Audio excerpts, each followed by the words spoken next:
నేను శారదానండి. నేను విష్ణు పురాణంలోన 5వ అంశంలోన 13వ अध्याय చదువుతున్నాను. मैं शारदा विष्णु पुराण का 5वें अंश का 13वां अध्याय पढ़ने जा रही हूँ। गोपों द्वारा भगवान का प्रभाव वर्णन तथा गोपियों के साथ श्री कृष्ण का रास क्रीड़ा करना। श्री पराशर जी बोले, इंद्र के जाने के उपरांत समस्त गोपगण कहने लगे, हे प्रभु, आपने गिरिराज को धारण करके हमारी तथा गौओं की रक्षा की। हे भगवान, आपकी यह अनुपम बाल लीला कहाँ निंदित गोप जाती है और कहाँ है ये दिव्य कर्म? ये सब क्या है? आपने कलीय नाग का दमन किया, धेनुकासुर का वध किया। आपके इन अद्भुत कर्मों को देखकर मन में संदेह उत्पन्न होता है।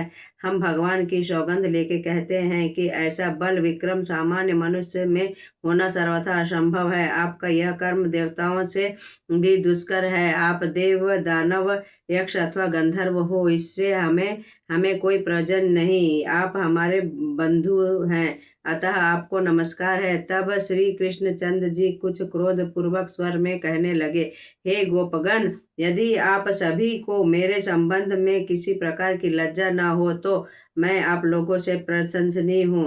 ऐसा विचार कदापि न करें। आप सभी मुझसे बांधव बुद्धि का ही व्यवहार करें। मैं न देव हूँ, न यक्ष, न का दानव हूँ और न ही गंधर्व। मैं तो आपके बांधव रूप में उत्पन्न हुआ हूँ। श्री पराशर जी बोले, हे महाभाग, श्री हरि के प्रणय कोप युक्त होकर कहे हुए वाक्यों को सुनकर समस्त गोप चुपचाप मन को चले गए। तब श्री कृष्णचंद्र ने सरत्वचंद की चंद्रिका और समस्त दिशाओं को सुगंधित करने वाली कुमुदनी और वनखंडी को मुखर मधुकरों से मनोहर देखकर गोपियों के साथ रास क्रीड़ा करने की इच्छा की।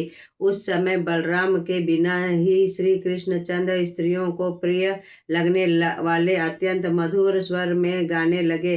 गीत ध्वनि को सुनकर तत्काल गोपियां अपने अपने घरों को छोड़कर चल दी जहां मुरली मनोहर थे।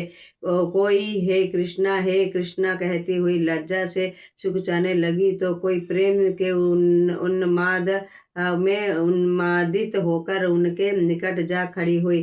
कोई गोपी अपने गुरुजनों को बाहर देखकर अपने घरों में बैठकर आंखें बंद कर तन्मय भाव से गोविंद का ध्यान करने लगी तो चिंतन करते समय कोई गोपी प्राण पान के रुक जाने से पर ब्रह्म में विलीन हो गई। उस समय रास आरंभ रस के लिए श्री गोविंद ने उस रात्रि को सुशोभित किया। भगवान कृष्ण के गायब हो जाने पर कृष्ण चेष्टा के अधीन हुई गोपियां वृंदावन में विचरने लगी और वार्तालाप करती हुई कहती, मैं ही कृष्ण हूँ, तनिक देखो कैसी सुंदर लाल से चलता हूँ। दूसरी गोपी कहती, कृष्ण